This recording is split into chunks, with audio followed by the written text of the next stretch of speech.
Najib Razak berkata, beliau sudah pun memberi amaran pada awal tahun ini bahawa dasar kerajaan Perikatan Nasional akan menyebabkan inflasi lebih tinggi pada bulan seterusnya, sekaligus menepis dakwaan beliau tidak mahu berdebat mengenai isu kenaikan harga barang yang semakin membara. Bekas Perdana Menteri itu mendakwa kenaikan mendadak harga barang ketika ini berpunca daripada dasar fiskal, buruh dan ekonomi kerajaan Perikatan Nasional sejak tahun lalu, serta lockdown separuh masa yang dilaksanakan begitu lama mengakibatkan kekurangan bekalan dan perubahan permintaan yang tidak konsisten. Katanya sejak Februari, beliau telah memberi amaran kegagalan kerajaan Muhyiddin Yassin menetapkan harga lantai bahan api dan menarik semula semua subsidi elektrik, serta merta akan menjadi punca inflasi naik mendadak, bukan sebab GST atau hanya sebab pemantauan harga barang oleh kerajaan ketika ini. Berdasarkan apa yang saya lihat ketika itu, saya dah ramal inflasi akan menjadi masalah besar pada separuh akhir tahun ini, walaupun kerajaan Perikatan Nasional asyik menafi kata inflasi akan terkawal, katanya di Facebook.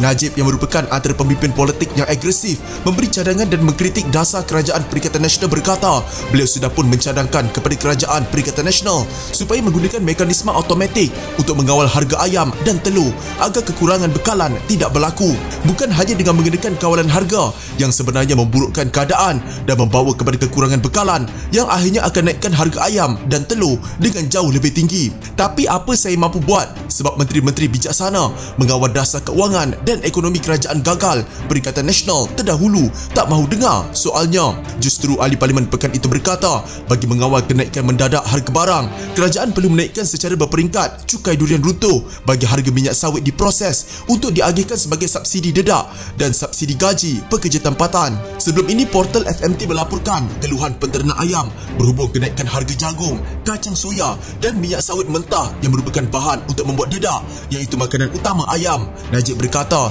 jika isu kenaikan bahan asas tersebut tidak dapat diselesaikan, bermakna pengeluaran ayam dan bekalan stok akan berkurang. Selain itu, Najib mencadangkan kerajaan membenarkan pekebun dan penternak mengambil pekerja asing sekiranya masih gagal mengambil pekerja tempatan. Katanya setiap negeri juga perlu menjadikan tanah bagi skim pertanian seperti Felda untuk memberi peluang kepada generasi baru peneroka pertanian.